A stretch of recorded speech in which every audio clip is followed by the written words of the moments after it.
حضرت علی رضی اللہ تعالیٰ عنہ بن ابی طالب سے روایت ہے کہ بے شک ظالم نمرود نے جب حضرت ابراہیم علیہ السلام کے ساتھ ان کے رب کے متعلق جھگڑا کیا تو کہنے لگا کہ اگر وہ بات جو ابراہیم علیہ السلام نے کہی ہے سچ ہے تو میں ضرور آسمان تک چڑھ جاؤں گا اور میں جان لوں گا کہ اس میں یعنی آسمان میں کیا ہے۔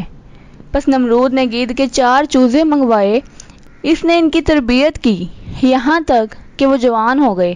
پھر نمرود نے ایک تابوت بنوایا جس میں ایک دروازہ اوپر کی جانب اور ایک دروازہ نیچے کی جانب لگوایا۔ نمرود اس تابوت میں ایک آدمی کے ہمراہ بیٹھ گیا اور تابوت کے کنارے پر لکڑی کے ڈنڈے لگا کر اس میں گوشت کے لوتھڑے لٹکا دیے اور تابوت سے ان گدھوں کے پاؤں میں اتنی لمبی رسی باندھ دی کہ وہ گوشت تک نہ پہنچ سکیں اور ڈنڈے اس طرح لگائے کہ بوقت ضرورت ان کو اوپر نیچے کیا جا سکے۔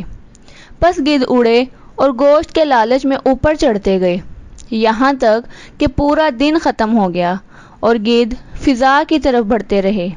پس نمرود نے اپنے ساتھی سے کہا کہ اوپر والا دروازہ کھولو اور آسمان کی طرف دیکھو، کیا ہم اس کے یعنی آسمان کے قریب آ گئے ہیں؟ پس نمرود کے ساتھی نے دروازہ کھولا اور آسمان کی طرف دیکھا اور کہا کہ بے شک آسمان اپنی حالت پر ہے، یعنی آسمان کا فاصلہ اتنا ہی ہے جتنا پہلے تھا۔ نمرود نے اپنے ساتھی سے کہا کہ نیچے والا دروازہ کھولو اور زمین کی طرف دیکھو، کیا صورتحال ہے؟ اس نے نمرود کے حکم کی تعمیل کی اور کہا زمین کو سمندر کے پانی کی طرح اور پہاڑوں کو دھوئیں کی طرح دیکھ رہا ہوں۔ پس گدھ دوسرے دن میں پرواز کرتے رہے اور بلندیوں کی طرف بڑھتے رہے یہاں تک کہ ایک تیز ہوا ان دونوں پرندوں کی پرواز میں حائل ہو گئی۔ پس نمرود نے اپنے ساتھی سے کہا کہ دونوں دروازوں کو کھولو اور صورتحال کا جائزہ لو۔ نمرود کے ساتھی نے تابوت کے اوپر والا دروازہ کھولا تو دیکھا کہ آسمان اپنی پہلی حالت پر ہے۔ جب زمین کو دیکھا تو معلوم ہوا کہ زمین سیاہی یعنی تاریکی میں ڈوبی ہوئی ہے۔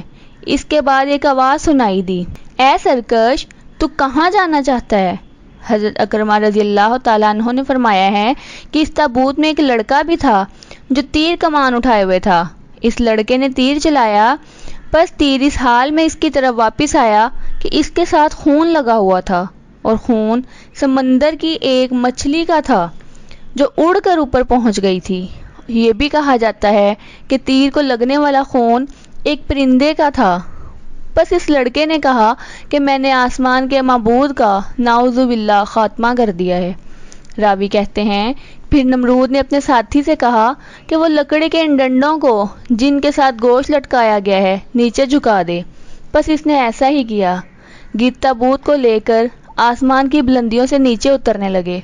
پس گدھوں اور تابوت اڑنے کی آواز پہاڑوں نے سنی تو ان پر خوف طاری ہو گیا۔ انہوں نے یعنی پہاڑوں نے خیال کیا کہ آسمان سے کوئی آفت نازل ہوئی ہے اور تحقیق قیامت قائم ہو گئی ہے۔ پس خوف کی اس کیفیت کی وجہ سے پہاڑ لرزنے لگے اور قریب تھا کہ وہ اپنی جگہ سے لڑک جاتے۔ پس اس کے متعلق اللہ تعالیٰ کا ارشاد ہے، اگرچہ ان کی چالیں ایسی غضب کی تھیں کہ پہاڑ ان سے ٹل جائیں۔ سورۃ ابراہیم آیت نمبر 86۔ جوہری نے کہا ہے کہ نصر سے مراد قبیلہ ذی القلاع کا بت ہے۔ یہ قبیلہ سرزمین حمیر میں رہتا تھا اور یعوق نامی بت قبیلہ ہمدان کا تھا۔ یہ تمام بت قوم نوح کے بزرگوں کی صورت پر بنائے گئے تھے۔